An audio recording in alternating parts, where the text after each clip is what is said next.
Nothing your brother, we're like ballers together, so be my sidekick, my partner. You're a prize, you're a trophy, that's why you make me try harder. No matter what I do, all I think about is you.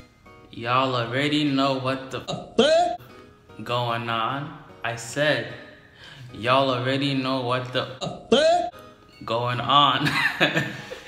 Hey y'all, what's good with y'all? What's going on, my G's? Good afternoon, good morning, good evening, wherever you are on this beautiful Saturday morning or evening, because the light is not booming on my face right now. But I just want to come on here and talk to y'all about the idea of being complacent. Now, I've been watching some videos about Jordan Peterson and how he checked himself into rehab because of some stresses going on in his life with regards to his wife having some type of life-threatening surgery, and him also dealing with his own like personal health issues. And then because of his doctor's medication recommendation, he started becoming you could say addicted or heavily dependent on, I think it was Benadryl or something to that effect. Now again, all this is based on a video posted by his daughter on YouTube. We see that Dr. Peterson's wife, Tammy, became very ill. Her life was in danger, and she was treated for quite some time by a number of physicians. From what I understand now, she's doing much better, which is very good to hear. But at the time, when everything was uncertain, before there was much in the way of good news, we see that Dr. Peterson was prescribed medication, specifically a medication called clonazepam. And he took this medication to help with the symptoms that he was experiencing, dealing with his wife being ill, which of course is completely understandable given the circumstances. Then we see that some of the concerns here with his wife were alleviated. Like I mentioned, she seems to be doing better now.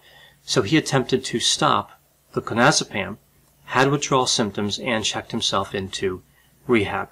But a lot of different factors caused him to, in a sense, have a ton of stresses and kind of collapse in a way, right? And I just want to come on here to talk to y'all, like, do not be complacent. Are you listening? Sean Boy, are you listening to me? Do not be complacent in your recovery and your pursuit of sobriety, whether that be, well, I've recently, as of late, I've talked more about pornography addiction and NoFap, stuff like that. But this can apply to anything, like alcohol addiction, you're drinking too much alcohol, drinking too much coffee, weed addiction, whatever it is you're struggling with personally, and you want to quit, and you're in the process of quitting, and you've had some success. You've gone a couple of days, a couple of weeks without it, even a couple of months without it. Do not be complacent. I'm letting y'all know now, right? Even me, going about a year on NoFap and pornography addiction, do not be complacent. Don't put yourself in situations where it's easy for you to relapse, right? Like for me, when I'm on Instagram, I try and use Instagram, like, you know, in doses, right? Whenever I am on Instagram, I see a couple of thirst trap pictures or videos. I have to refrain myself from clicking on it, because I know, like, from clicking on it, watching it, that can create a desire for more hardcore type of pornography, right? To be honest, I can't put it in better words than how my friend said it. And this is how he explained it to me, right? Like this. Yeah, I wish I should have wrote this down. Like, I should have wrote it down so I could, like, really get it out. Like, just don't hang around people who smoke weed. Don't go back. Don't let them urges take over you. Once you starting to get them urges, go do something real quick. Just get the fuck away. Take your mind off of it. Do something. Make yourself forget about it. Like, just get away from the weed. Just get away from it. Like, just get away from it. Point blank period. Stay away from the people who smoking weed. That's one of the main things that's gonna keep you smoking. Like, you might have it all together. You might know damn well you done with the shit. You might know, like, you might be all the way done, whatever. But the simple act of you being around people while they smoking weed will bring you back to smoking weed. Sooner or later, little by little. Little by little. You might not feel it at first. The first couple times you might be like, yeah, they dumb, they smoking weed. The second time you hang around them, you might still say the same thing. Yeah, they dumb, they smoking weed. The third time, you be like, yeah, they smoking weed. They ain't dumb no more, they just smoking weed. 4th time, you be thinking about it like, damn, might be missing out. You might not think them exact words, but that's basically the sum of it. Like, next thing you know, you taking one puff and giving it back. Hey, I'm down. I'm on the plane. That's all. I ain't gonna do nothing. Nope, you done fucked up now. You about to go right back to -1. About to go right back to going nowhere fast. Well, shit, once you take that first puff after stopping, you already going nowhere fast. You already back to negative, you know, whatever. It went from those are like dumbasses smoking weed to oh, they're just smoking weed to I haven't tried weed in a while, right? So like the more often you put yourself in a situation to be tempted, the more likely you are to fall prey into temptation. This can be after a long day of work and you're stressed, all that willpower, all that, you know, mental energy is drained because of whatever you're dealing with at work or relationship stress. Keep in mind of like what is stressing you, how you just like legit write it down, like what typically stresses you after a long day at work, or what stresses are you currently dealing with.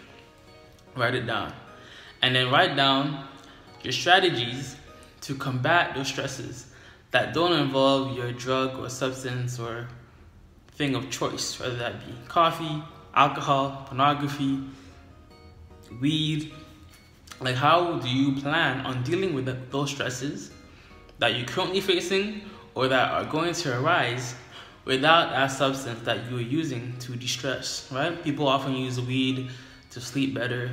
Some people use pornography, you know, get that orgasm, that, like, you know, that chill feeling to, you know, just be more chill.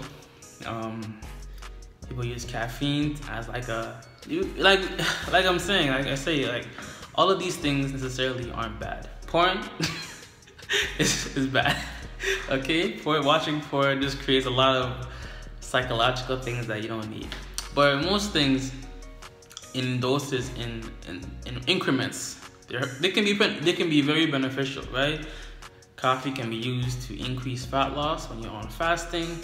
Alcohol, you know, in certain cases, you can use just to be more lively and be more social. But it starts becoming when you only use alcohol to get social, right? Or you only use caffeine to work. Like, can't you be focused? Can't you be in the zone without caffeine?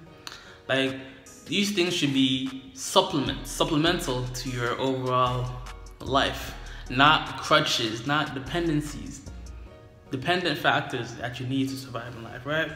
I don't want to make this video too long, but I just want to come on here and let y'all know, do not be complacent. Sean Bo, are you listening?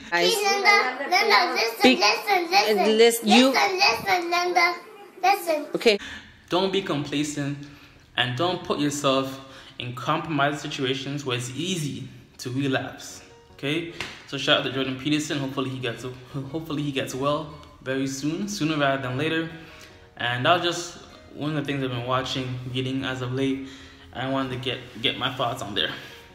But again, if you need a more guided, step-by-step approach to quit your addiction, the foods you should be eating, the meditation practices you should be implementing, the breathing techniques, stuff like that, the mini course is linked in my description and pinned comment of this video. Check that out. As always, if it doesn't feed you, do not water it. And keep that same energy. Be real. Be authentic in any situation. If people doubted you, overlooked you, slept on you, but now wants to see you at the top, wants to see you, you know, overcoming your addiction, being sober, those same people that doubted you say, oh, you'll never quit or you'll never do whatever it is that you're trying to do your business. Now they want to support you. You tell them, keep that same energy of doubt you had when I started. All facts, no cap. Alright fam, I'll see y'all on the next video. Stay tuned for more banger videos. Alright, deuces. Go. Cool me round when you get lonely, go. You know you bad and you don't show it, go. That's the reason you're my true figure. Baby girl, you're my true figure.